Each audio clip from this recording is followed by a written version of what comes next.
Good day, sisters and brothers, One Nation Tribal Alliance, friends and family, near and far, across the pond and this side of the lake.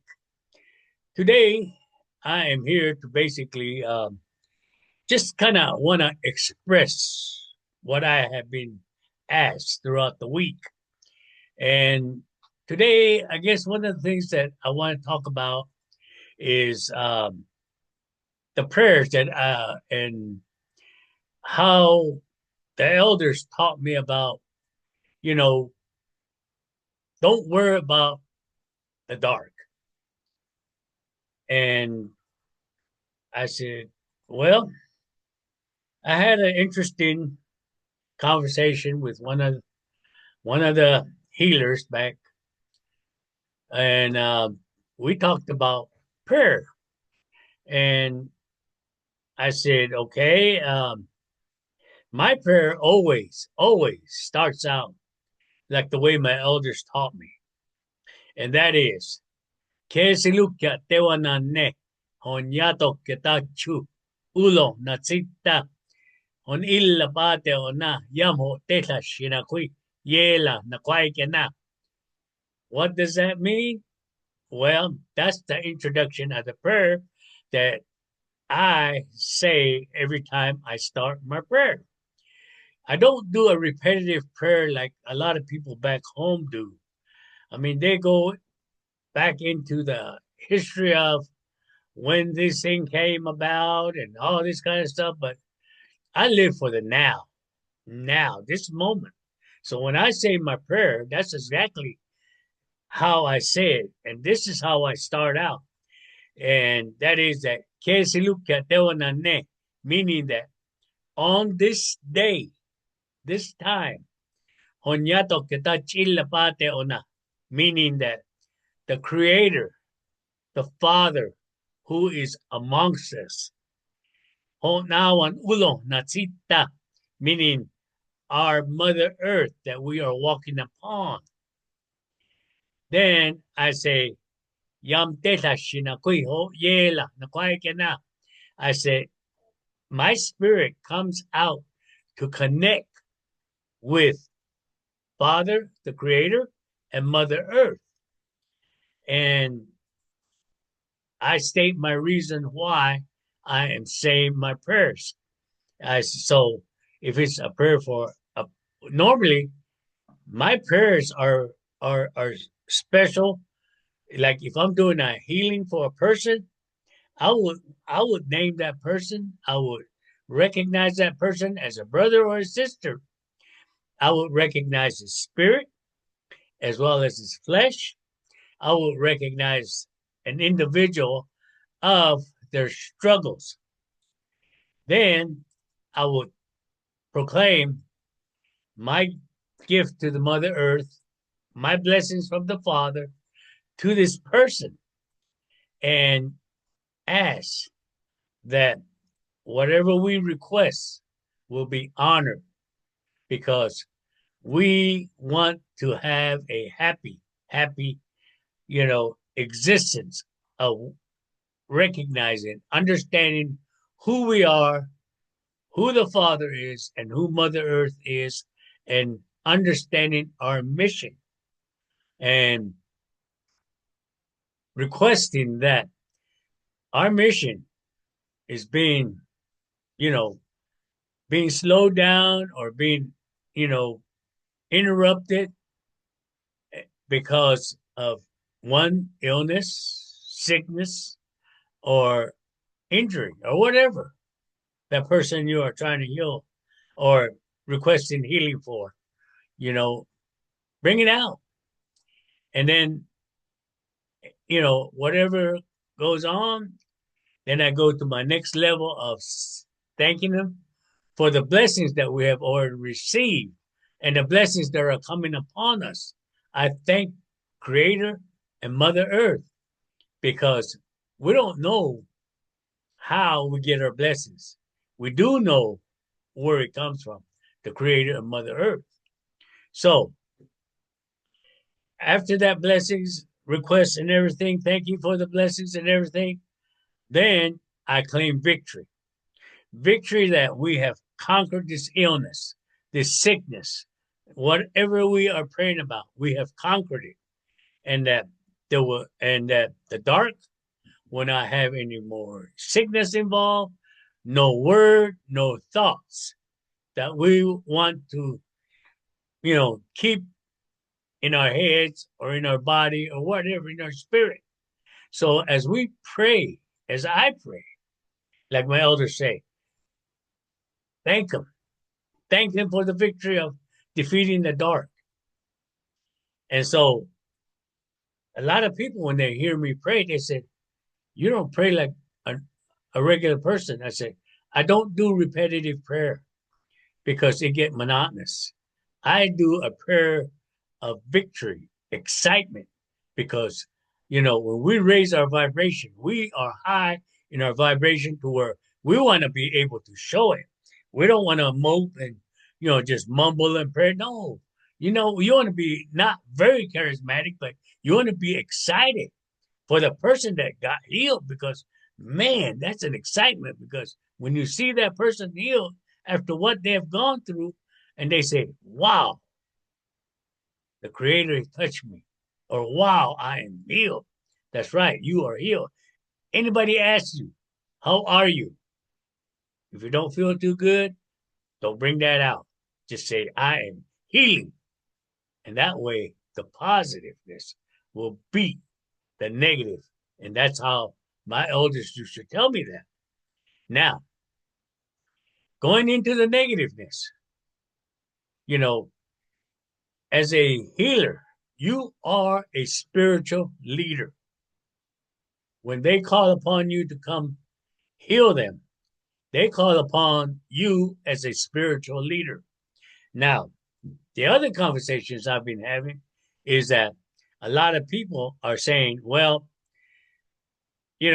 with things going on back home, like graduations, it's that time of the year for graduations. People get together and have dinners, dances, and a good time.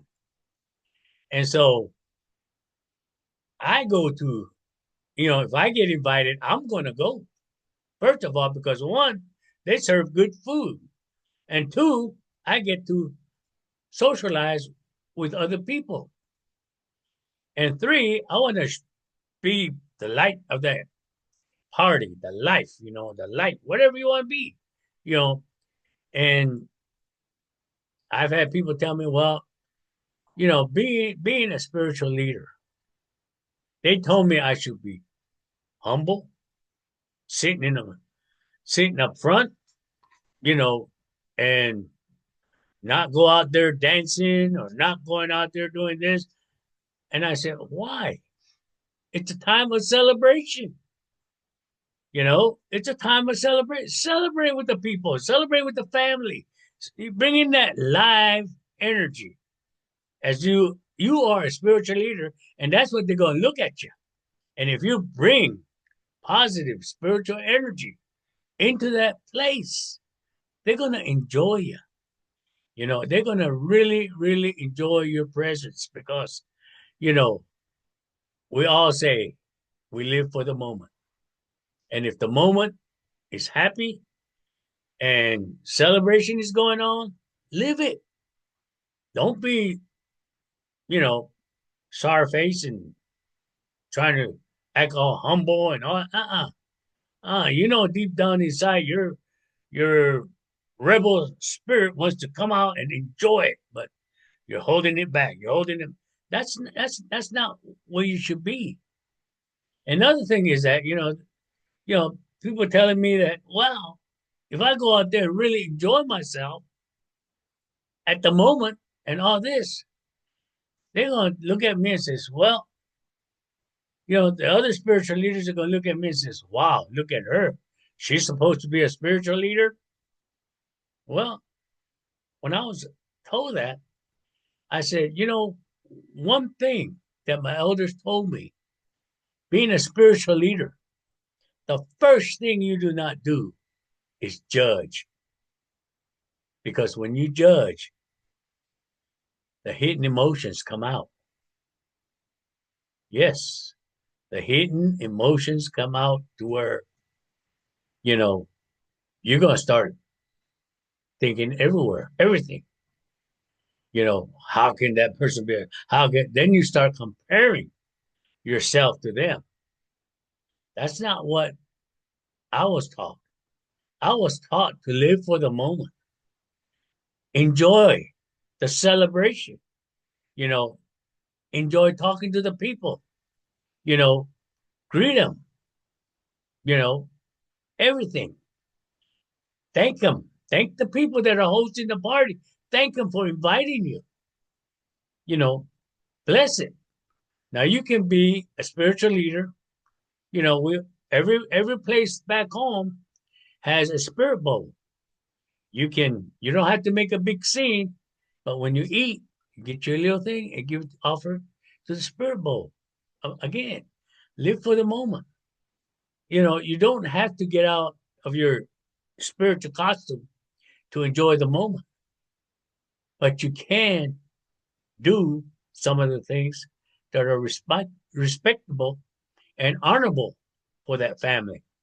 When you give their food to the spirit bowl, and if it's full, ask the family if you could go do the offering in a fire or to the river. And if they say yes, take it and go give the offering. And, the family would appreciate that. So, as a spiritual leader, we do not want to be an oddball sitting just worried about our reputation, worried about this. No, I don't. I live for the moment. I enjoy the moment, celebration and whatever. A lot of people don't need to worry about me because I'm just myself and I'm going to enjoy myself. Now, I'm going to spin the wheel, and spinning the wheel, I'm going to go to the next subject, which is, you know, when I talk about myself, of what the elders taught me, this is me talking. And that is one, knowing who I am. Because remember, one of the first things that we talk about in raising your vibration in a prayer conscious level is I am. So I say, who am I? Well, I am chosen to be whatever, a healer, a spiritual leader, whatever your mission is, each one of us. But me,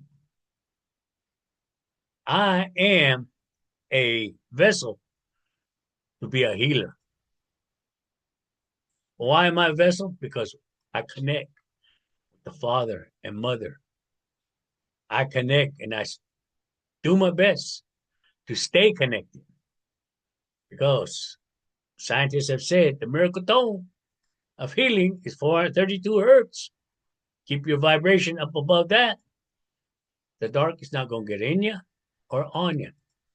And if you come and there's a person that's trying to run away from you, that's probably the dark on them or in them. But when you corner them, they just lash out at you for no reason.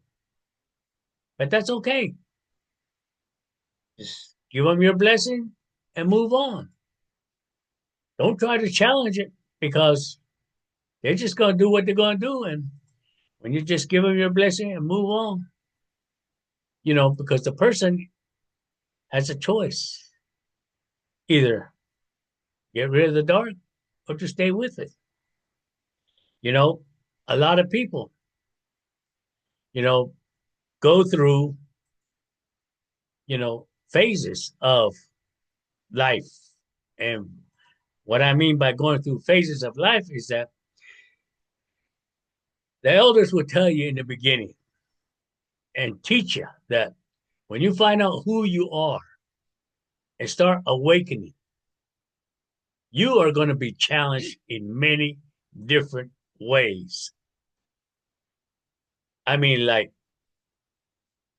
when I was going to school, I was challenged that I was made sure that I didn't have friends, lots of friends, like a lot of people did. I made sure, I was made sure that I was not being treated special in classes, in lunch, or anything. Because in a small village where I came from, everybody knew what I was going through at a young age. So everybody knew about me. And then, not just everybody, but the dark comes to comes around and tries to change my ways, in challenging me every way. But again, if you allow it, it'll continue big time. But if you don't, you know, just tell your guides, I'm busy. Can you handle it? And watch them come because they know what you're going through. Everybody knows what you're going through. And the thing with people also is that the elders taught me being within, you know, people will try to come as wolves in a sheep wool. You know, we've heard that story many times. Be careful. These wolves are going to come as sheep. But if you are within, knowing who you are, and not worry about them, let them show themselves. How do they show themselves? Well, they're the way they talk, the way they talk to you. Listen to them. You know, when people talk to me and there's somebody listening, I guarantee you that person that's listening along with me gonna walk up to me and says, "You know that person is lying." I said, "Okay, yeah, I know it, but I'm not gonna judge him. I'm not calling him a liar. I'm just gonna say, well, if that's what they believe in, that's what they believe in. Or if they come up to me and keep on telling me stories, lies, and everything, I just tell them, I said, you can lie to me all you want. That's good. Just don't lie to yourself.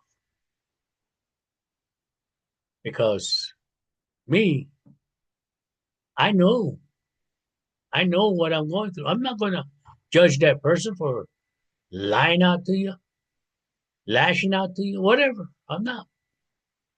I'm just going to let it be, you know? And challenges that we get, word comes, we know if it's good, it's a blessing. If it's bad, it's from the dark. And we used to say, Zuni, when things happen, the elders used to say, Chobakya, ite yakya, meaning that who stole their essence. If you see a family, if you see a couple that was doing good for a while, then all of a sudden they lost all their resources. They may be driving a nice Cadillac, enjoying life and everything, and boom, all of a sudden, everything's taken away. That's when the elders would say, meaning that who stole their essence? Why did they allow for their essence to be taken away? So when that happens, you know, it's not a matter of going back for vengeance. No, it's just a matter of picking up where you are at, moving forward. And a lot of people, they will call upon a medicine man when they realize they're losing their essence, their blessings. And when they call upon them, you know, good medicine man will see what is going on and will give them directions on how to recover or replenish or start recovering and replenishing what they are losing. Start replenishing your essence. You know, maybe as simple as saying a prayer every day in the morning, noon, and evening. And a prayer doesn't have to be requested prayer. It could just be acknowledgement. And that's all the Creator wants. Acknowledging that He is the Creator. He is the Father. Acknowledging Mother Earth. We are here for Mother Earth. She is our nurturer, you know. And when we acknowledge that, acknowledge with unexpected blessings, and those blessings will be coming to you unexpectedly. Understanding the dark is another thing. You know, we always want a big, I guess, some kind of an event or big, whatever, big, to be known that the dark is either attacking, taking away, or being, you know, with us with what we are doing. You know, when I when I would go and do my prayers, I welcome the dark. Bring on, come on, let's go pray. And they, they don't want to come. I said, why not? Invite them. You know, maybe you could change them. I don't know, but just invite them. I mean, if they want to be part of what you're doing, might as well be part of everything. So go ahead and invite them. You know, don't leave them out. Acknowledge who they are and acknowledge that, you know, you're not afraid of who they are. You know, as some will say, to defeat thy enemy, you must know yourself and know the enemy. Those enemies, those wolves, come in many different shapes and sizes. You know, when I say different shapes and sizes, they do come in different shapes and sizes. Just be aware. How do you be aware? Well, consciously. Now, when I mean consciously, when a person is talking to you and they're in the dark, and the dark has sent them to come after you while when they're talking to you, and they don't make sense the first sentence they say, start blessing them. Creator, Father, Mother, bless this person. Bless this person. He's trying to tell me something, but I can't understand it. Bless them so I can hear what they're trying to tell me. And my elders used to say that when you talk positive to them, they lose their power. They forget what they're there for. So when I come back and I say, okay, you want me to, you want to come with me? Come on, I'm going to do my connecting, my prayers, my meditation, whatever. Come on.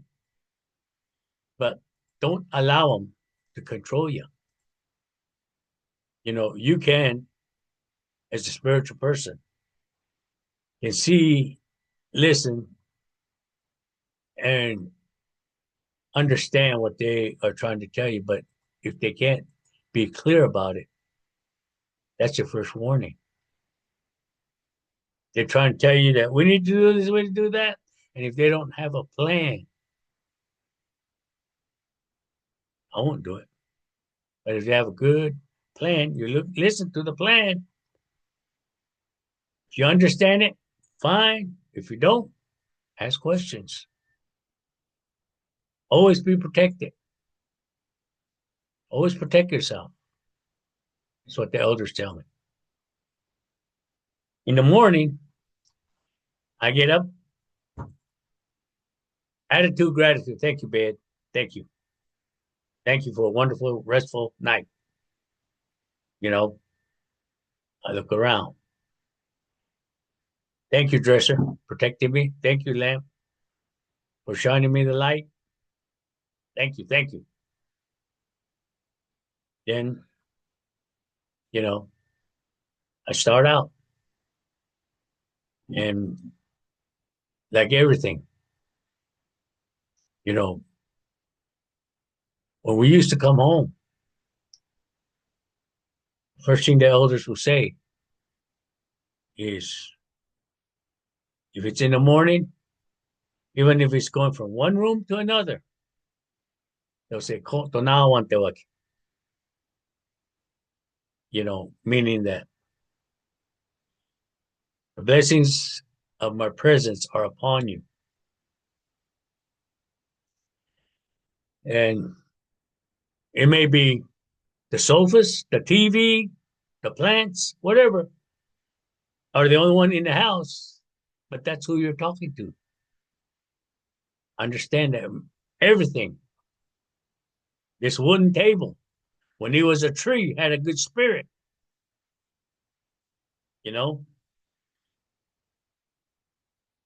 Everything had a spirit on Mother Earth. To where when you come into the room, you greet them in the morning. At nighttime, when you start turning off the lights, say good night to them. So now on itong tehin ng kokshawan tewato. Meaning, by me leaving your presence, may you be blessed throughout the night for a wonderful, restful night. And when you leave that blessing, they will remember that. Everything you see when you go outside, the birds are going to be flying, flies are going to be flying, mosquitoes are going to be flying. Tell them, koto na in the morning, in the evening, or if it's mid-afternoon and you're departing from outside, going inside, or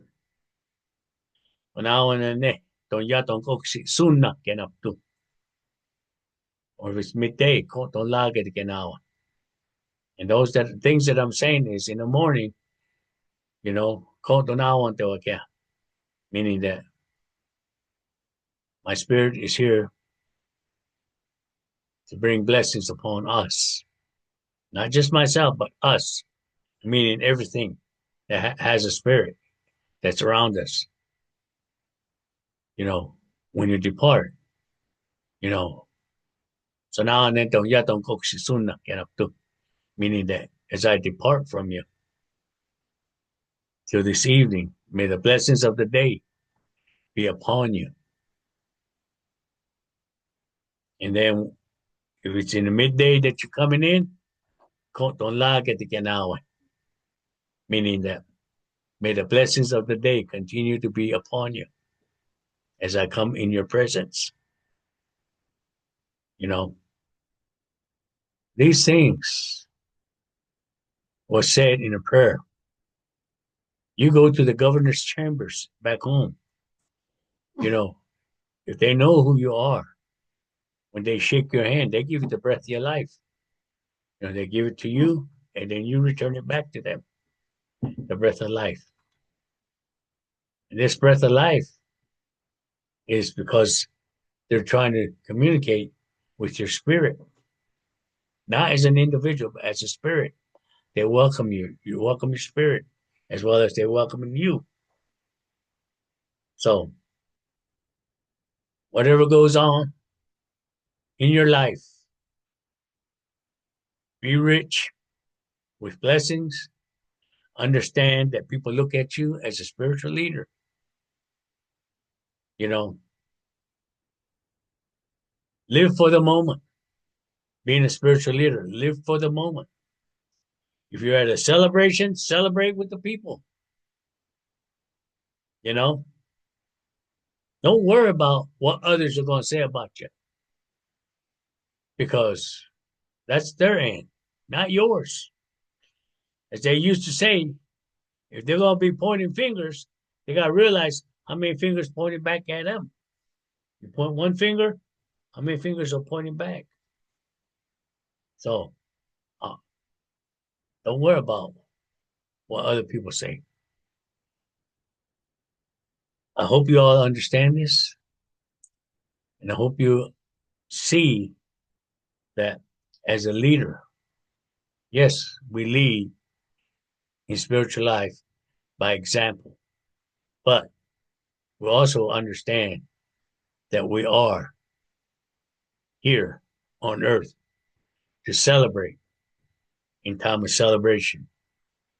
We're not any special. We're just connected to the father and mother, and we stay connected. And you got to understand when you're connected, you know, you're living the day for the moment, not tomorrow, not yesterday, but live for today, the moment, and everything. Now, if any questions, feel free to contact me at One Nation Tribal Alliance, our website, www.onenationtribalalliance.com. If you need to send me an email, Yawakia, Yawakia, at onenationtribalalliance.com. I want to thank you, and I love y'all, and y'all have a wonderful, wonderful, blessed day.